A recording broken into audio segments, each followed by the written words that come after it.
Hello everyone, welcome back to my channel. New blog.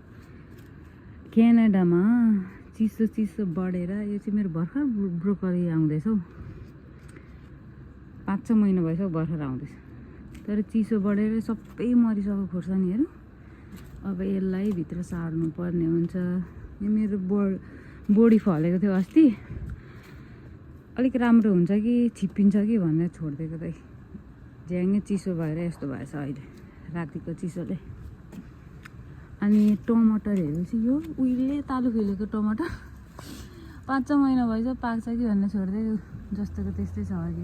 अब यसलाई टिपौँ है त। फर्सी पनि यस्तो भयो, तर फर्सी छैन यहाँ, पहिल्यै मरिसकेको। दुईवटा चाहिँ आउँदैछ, त्यो पनि मऱ्यो। यो पनि क्याप्सिकम झ्याङ चाहिँ ठुलो छ, भर्खर एउटा फल्दैछ, भर्खर सानोबाट।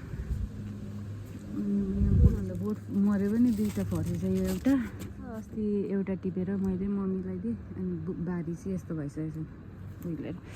खोर्सानीको बारी हो है यो। खोर्सानी पनि चिसोले सबै मरिसक्यो, यसलाई पनि सार्नुपर्ने छ कहिले। कोपी पनि के खालको छ, भर्खर फल्दैछ, जाडो महिना लाग्छ है त। मैले चाहिँ यस्तो खाले बोडी छिप्पिन्छ भनेर छोडिदिएर चिसोले सबै पक्दैछ। यतिको रातो बोडी चाहिँ मिठो हुन्छ नि त खानु पनि छिपेपछि। तर यो अब म सबै टिपेर यो झ्याङै फ्यालिदिन्छु। यसलाई पनि टिप्नुपर्छ। यो पाकेन, 5-6 महिना भइसक्यो त्यसको बाजे यो। अब यसलाई अचार हाल्नुपर्छ, पाक्दैन। अब यो कुनाको फर्सीलाई टिपौँ। अहिले मैले यति टिपिसकेँ यो मेरो बारीको है। यो बोडी मलाई यस्तो भएको चाहिँ मनपर्छ, यो रातो भएको, तर सबै यति मात्रै हो। बोडी पनि टमाटर चाहिँ धेरै देखियो, तर एउटा पाकेको छैन।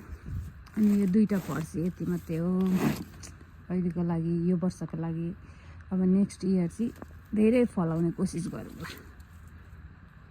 Thank you so much for watching my video.